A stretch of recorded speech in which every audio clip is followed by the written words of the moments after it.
South Korea's political crisis took a dramatic turn on Friday when investigators were forced to abandon an attempt to arrest the impeached president, Yoon Suk Yeol, after a tense standoff with his security forces, hours after they entered the presidential compound in Seoul. Anti-corruption officials said they were halting their attempt to execute a warrant to detain Yoon over allegations that his martial law declaration in December amounted to an insurrection. Regarding the execution of the arrest warrant today, it was determined that the execution was effectively impossible due to the ongoing standoff. The Corruption Investigation Office said in a statement, "Concern for the safety of personnel on-site led to the decision to halt the execution." The investigator's office said it would discuss further action but did not immediately say whether it would make another attempt to detain Yoon. The warrant for his detention will expire on Monday. As an estimated 200 Yoon supporters gathered outside his official residence while police and other officials inside attempted to execute an arrest warrant, the first for a sitting South Korean president. Local media reports said anti-corruption officials, who are leading a joint team of police and prosecutors, enter the compound to find themselves blocked by troops under the control of the Presidential Security Service. The Yonhap news agency said the team comprised 30 people from the anti-corruption office and 120 police, 70 of whom were initially waiting outside the residence compound. Having managed to find a way past the troops, officials were confronted by other security service staff, raising doubts over whether Yoon, who was impeached in mid-December over his short-lived declaration of martial law, would be arrested on Friday.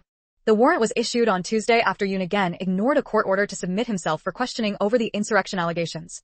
Investigators released a statement saying they had started executing the arrest warrant, but Yoon's lawyers later said they would take immediate legal action to block it, describing it as illegal and invalid.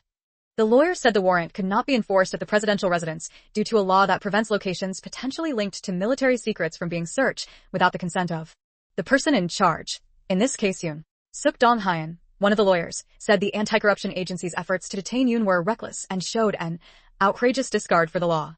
If he is eventually detained, Yoon, who was impeached by Parliament last month, would become the first sitting president to be arrested. The anti-corruption agency would then have 48 hours to investigate him and either request a warrant for his formal arrest or release him. He would be held at the Seoul Detention Center, Yonhap added. Yoon's defense minister, police chief, and several top military commanders have already been arrested over their roles in the martial law declaration. While the country's constitutional court decides whether to uphold the impeachment vote, a move that would trigger an election for a new president, Yoon appears ready to continue defying anti-corruption officials over his martial law edict.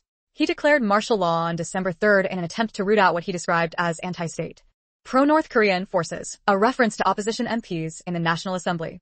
He did not provide any evidence for those claims, however. He was forced to lift the order 6 hours later after lawmakers forced their way past troops into the parliament building to vote it down. The criminal allegations against Yoon, an ultra-conservative whose 2.5 years in office have been marred by scandal and policy gridlock, are serious.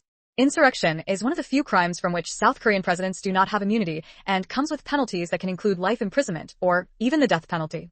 Fears that protesters would physically block the investigators were not realized, but the raid took place amid a huge security presence.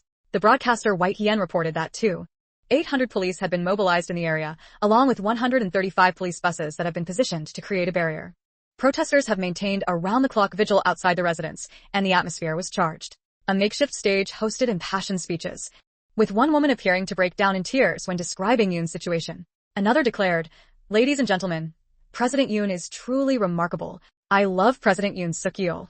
Supporters, mostly elderly though with some younger faces present, gathered around tables offering tea and instant noodles.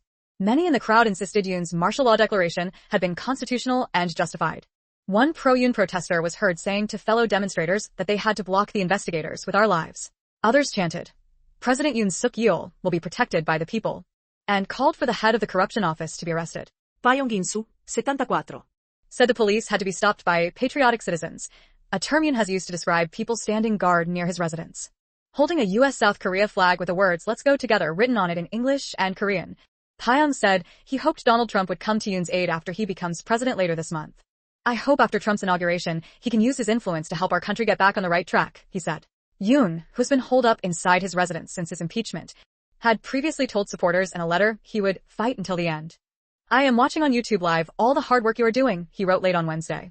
"I will fight until the end to protect this country together with you," he said in the letter, a photo capture of which was sent to the media by Suk Dong-hyun, a lawyer advising Yoon. Even the country's traditionally conservative media have taken an unusually harsh stance. The influential Chosun Ilbo's editorial condemned Yoon's behavior as deeply inappropriate for a president with a prosecutor background. Meanwhile, the Donghae Ilbo delivered a scathing critique, describing the situation as beyond embarrassing and reaching a deplorable level. and criticized Yoon for continuing to rely on extreme supporters rather than taking responsibility for what it called a month that has left the country in tatters following his martial law declaration. Yoon has refused to back down from his uncorroborated claims that some members of the National Assembly were pro-North Koreans determined to bring down the South Korean state, describing his martial law declaration as a legitimate act of governance. He has also aired unsupported allegations of election tampering. What happens next is unclear, with several options available to investigators before the arrest warrant expires on January 6th. The Anti-Corruption Office could attempt another arrest, seek a warrant extension, or pursue a pretrial detention warrant that would require less immediate physical enforcement. Meanwhile, police have filed obstruction of justice charges against the head and deputy head of the Presidential Security Service, who have been summoned for questioning. A second constitutional court hearing in the impeachment case, which is separate from the criminal investigation, was scheduled for later on Friday. South Korea's political crisis took a dramatic turn on Friday when investigators were forced to